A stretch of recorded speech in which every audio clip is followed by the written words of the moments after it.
Udah belum? Ulang, mau dari awal. Iya ya. Iya kan udah Iya ulang. record. Iya. Udah ada belum? Itu udah ke record. Ulang saya Maaf guys. awal.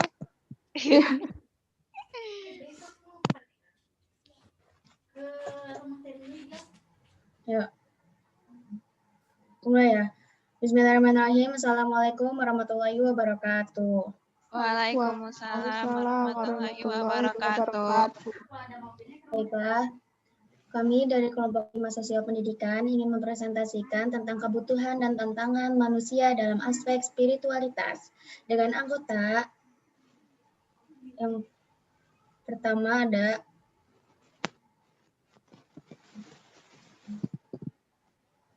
Ada Anastasia Vivi Iswandari, Dinda Humairoh Zahra, Asyifa Irfira Masri, Inaro Tulwahdiah, dan Sofa Alia Cantika. Baiklah, untuk pembicara pertama dipersilakan. Pertama, saya akan menjelaskan tentang arti kebutuhan spiritual. Kebutuhan adalah sesuatu yang dibutuhkan manusia untuk mempertahankan hidup serta memperoleh kesejahteraan. Sedangkan kebutuhan spiritual secara bahasa adalah spiritual berasal dari kata spirit yang berarti semangat, jiwa, roh, sukma, mental, batin, rohani, dan keagamaan. Sedangkan kebutuhan spiritual secara istilah adalah kebutuhan mencari arti dan tujuan hidup, kebutuhan mencintai dan dicintai, serta kebutuhan untuk memberi dan mendapatkan manfaat dan mendapatkan maaf. Selanjutnya yaitu spiritualitas adalah hubungannya dengan Yang Maha Pencipta atau Yang Maha Kuasa dengan tiap individu sesuai dengan agama yang dianutnya. Kepercayaan ini berarti mempercayai atau memiliki komitmen dengan seseorang. Menurut Burkhardt, spiritualitas meliputi 4 aspek. Yang pertama ada berhubungan dengan sesuatu yang tidak pasti. Yang kedua, menemukan arti dan tujuan hidup. Dan yang ketiga, menyadari kemampuan untuk menggunakan sumber dan kekuatan dalam diri sendiri. Dan yang terakhir adalah mempunyai perasaan, ketertarikan dengan diri sendiri dan dengan Tuhan. Selanjutnya adalah menurut Klinebel dalam Hawari 2002, ada 10 butir kebutuhan dasar spiritual manusia, yaitu yang pertama, kebutuhan akan kepercayaan. Kebutuhan akan kepercayaan ini atau bisa disebut kebutuhan akan keyakinan. Kebutuhan keyakinan ini bertujuan untuk membangkitkan kesadaran bahwa hidup ini adalah ibadah. Yang kedua adalah kebutuhan akan makna dan tujuan hidup. Nah, kebutuhan akan makna dan tujuan hidup ini adalah untuk membangun hubungan yang selaras dengan Tuhannya dan sesama manusia serta alam sekitarnya. Yang ketiga, ada kebutuhan akan komitmen peribadatan dan hubungannya dengan keseharian. Maksudnya di sini adalah komitmen peribadatan, yaitu kita tuh harus berkomitmen dalam beribadah agar tidak ada agar tidak ada jarak dengan Tuhan kita. Dan yang keempat adalah kebutuhan akan pengisian iman dengan secara teratur, yaitu adalah dengan kita beribadah setiap hari, kita akan lebih dekat dengan pencipta kita, yaitu Tuhan kita. Yang kelima, ada kebutuhan akan bebas dari rasa bersalah dan dosa.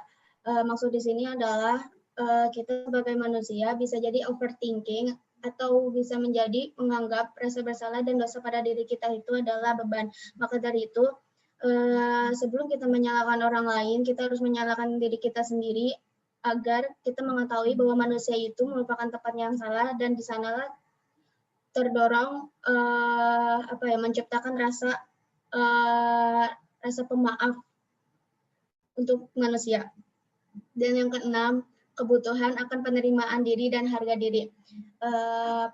Penerimaan diri dan harga diri ini adalah lebih ke mencintai diri sendiri. Yang ketujuh, ada kebutuhan akan rasa aman. Di dunia ini kita membutuhkan rasa aman terhadap lingkungan kita agar kehidupan kita berjalan dengan sejahtera. Dan yang kedelapan, ada kebutuhan akan dicapainya derajat dan martabat.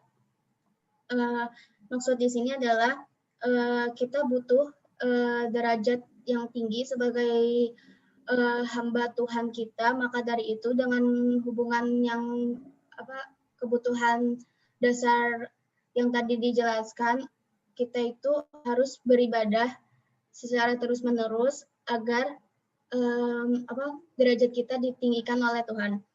Dan yang ke-9, ada kebutuhan akan terpeliharanya interaksi dengan alam dan sesama manusia. Nah, di sini maksudnya adalah manusia itu tidak bisa hidup sendiri di alam di dunia ini. Manusia itu harus saling berinteraksi, bukan hanya dengan manusia sendiri itu saja, tetapi juga dengan alam dan hewan, tumbuhan, dan yang lainnya.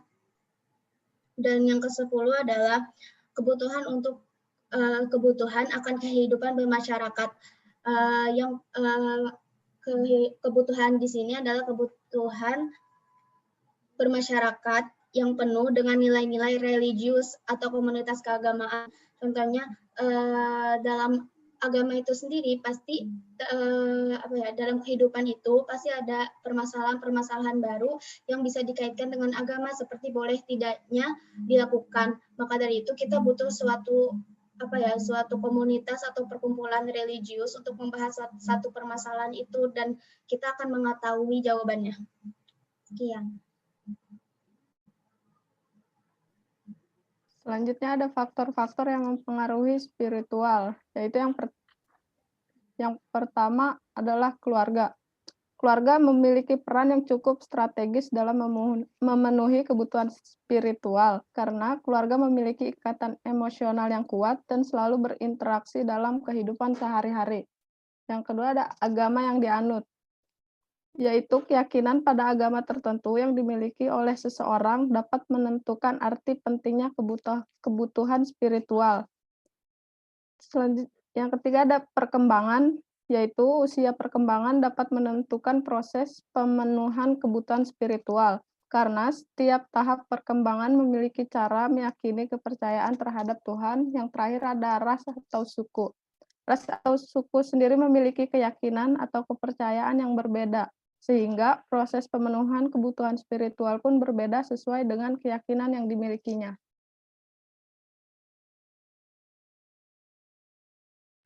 Selanjutnya, saya akan sedikit menjelaskan tentang tantangan atau masalah-masalah dalam spiritualitas. Spiritualitas pada masyarakat modern saat ini tentunya pasti mendapat tantangan seiring dengan masuknya budaya populer, budaya barat, yang menganggap bahwa spiritualitas itu hanya sebagai gaya hidup saja atau yang biasa disebut dengan post-spiritualitas. Dan kelompok kami itu mengambil contoh-contoh masalah, yaitu 2 contoh masalah atau tantangan dari aspek spiritualitas. Yang pertama, itu adanya kehidupan yang menitik beratkan pada materialitas. Misalnya itu ada maraknya kegiatan berbuka puasa bersama yang biasanya diadakan di hotel-hotel berbintang, mengundang artis. Di dalamnya tidak lagi sekedar buka puasa dengan makan bersama atau berkumpul bersama, tapi ada gaya hidup dan ada gengsi. Begitu pula juga dengan kegiatan Haji Plus yang biasanya menyediakan fasilitas yang lebih istimewa dari yang biasanya. Di dalamnya tidak lagi sekedar untuk beribadah haji, tapi orang juga mengejar image dan ada gaya hidup dan gengsi juga. Sebenarnya tanpa harus semua itu, manusia sudah bisa melaksanakan kegiatan ritual keagamaan secara sederhana. Yang kedua, masalah yang kedua dari kelompok kami itu ada tingginya angka bunuh diri.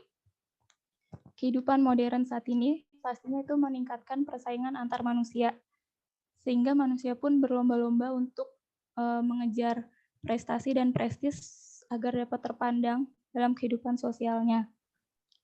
Dan akhirnya menyebabkan pula banyak orang yang mengalami krisis kejiwaan yang merupakan manifestasi dari krisis atau tantangan spiritualitas. Padahal sebenarnya kesehatan mental atau jiwa itu sangat dibutuhkan oleh manusia dalam menjalani kehidupan yang normal. Sekian.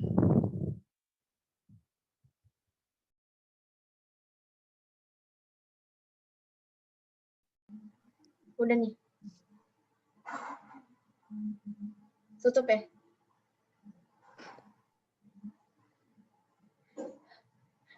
Baiklah, cukup sekian presentasi dari kelompok 5. Kurang lebihnya mohon maaf.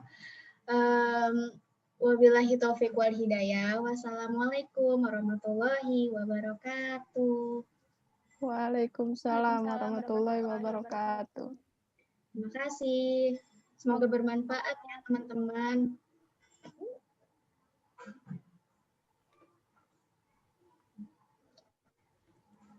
Udah Udah nih, ya. Udah nih. Pasti nggak jelas banget. Anjir. MC-nya agak telat sedikit. Padahal ini sih kayak Udah lah ya. Zoom doang tapi kayak deg-degan gitu nggak? Iya soalnya ini ditonton gak sih nanti sama teman-teman? Enggak ya? Tahu deh. Enggak, kita ngasih linknya ke Spada doang kan, nggak di-share. Oh my god. Terserah sih, bebas kan itu pilihan.